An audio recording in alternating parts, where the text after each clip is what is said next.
now for the topic that I've been sitting on for weeks at this point. Hopefully it'll get me jump started into the draft process.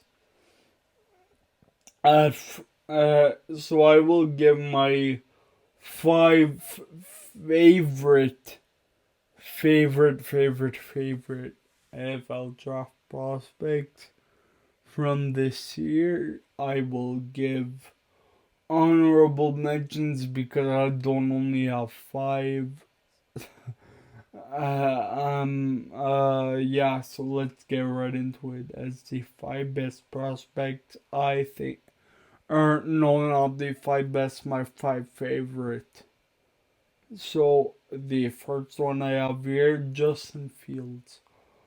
I felt like this one was obviously after a quarterback who's going in the Big 5, meaning Trevor Lawrence, Zach Wilson, Justin Fields, Mac Jones, or Trey Lance. I love Justin Fields because of what he did, not in the national championship, in the semifinals right before that. He took a crushing hit to the ribs, got up literally a play later, scored a touchdown. It was 1st and 10. He ran 1st and 10, right? And then he got tackled. He missed 2nd and 10. And then he came back to a touchdown. Anyways, that's how it went. But now let's move on. As my second favorite prospect, Tevin Jenkins. I brought him up beforehand. I absolutely love him. He's vicious. Vicious, violently vicious in how you want an offensive tackle to be. I love this. I love Tevin Jenkins. I believe in him. I want to see him go in the first round. Let's say the Cardinals, the Arizona Cardinals, who need an offensive tackle in the draft. At 16th overall, reach for him. I would not be mad at all whatsoever. Teams can reach for him. I would be super excited to see this. Then, as my third favorite prospect, Jalen Phillips. I cannot get enough of him. He played, here's the story as sort of a checkered injured history. But I mean, if we're trying to win a Super Bowl like the Bucks, probably again this year, I would not worry about that. I would just go for the win instead of worrying about things that I can't control in a very injury prone sport. Already, I don't feel like injury history is something to hold you back. Anyways, let me get into it. Jalen Phillips, super hard hitter, super fast for an edge. He is super fast. He is an edge rusher, outside linebacker. I feel like he could play the outside linebacker, but I mean edge he could play very well. He is extremely fast.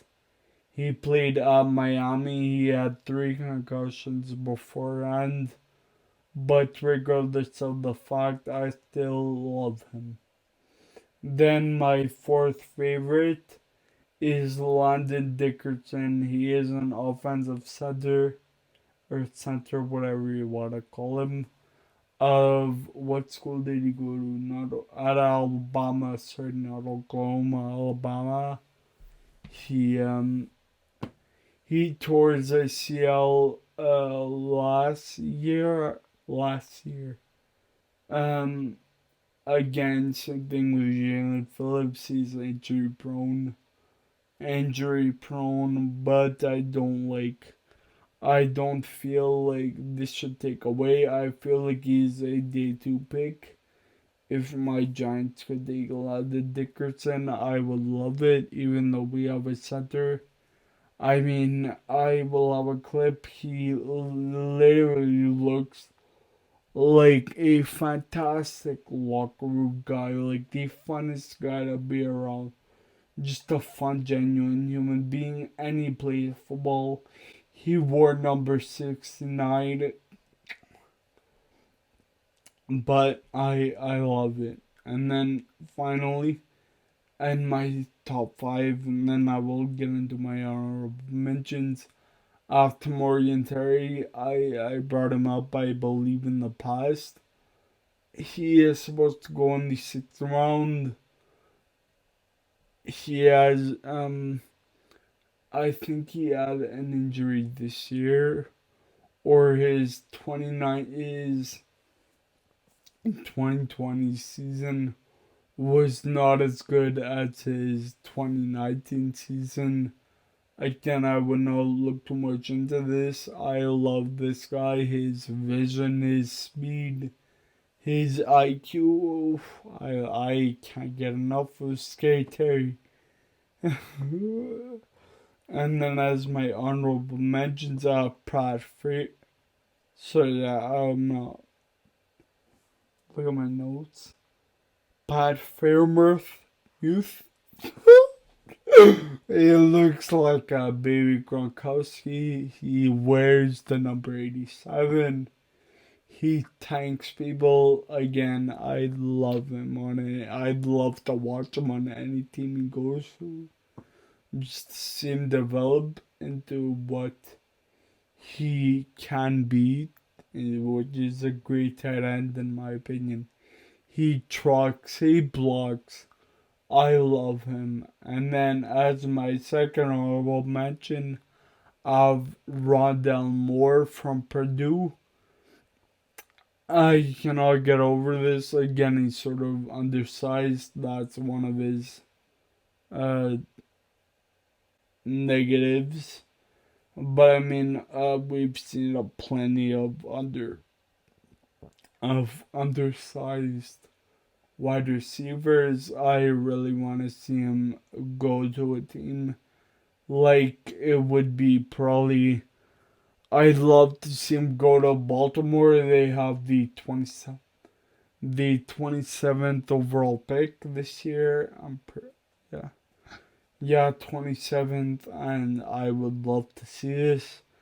I believe that if, he's not necessarily a day one pick by anybody's estimations. I would love to see him go to Baltimore though, because they desperately need a wide receiver one. As good as Hollywood Brown is, he is not a wide receiver one by any stretch. And even though they have their run game that is there, I want to see a two-dimensional offense or three-dimensional offense rather than a two-dimensional offense.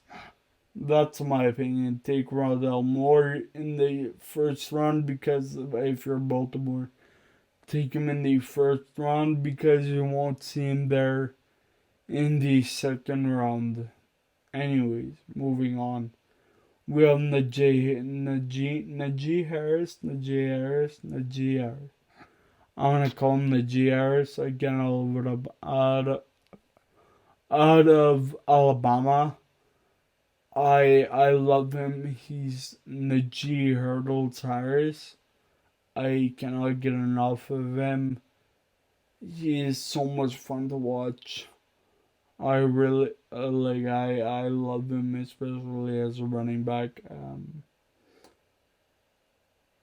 I don't know if he's gonna be a first round pick. If a team really loves him, they're gonna take him in the back end of the first round.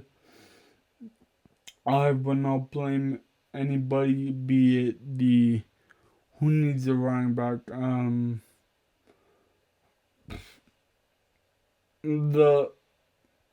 The Dolphins don't need a running back. They have Myles Gaskin.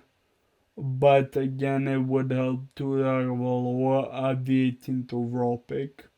Or I think they have one later. No, no, it's the 18th. Um, I would not take him if I was Miami in the first round, maybe in the second round, depending on right, or the Tampa Bay Buccaneers because they lost Leonard Fournette and now they only have Ronald Jones. They could use another running back in the to back up, really, to back up Najee Harris.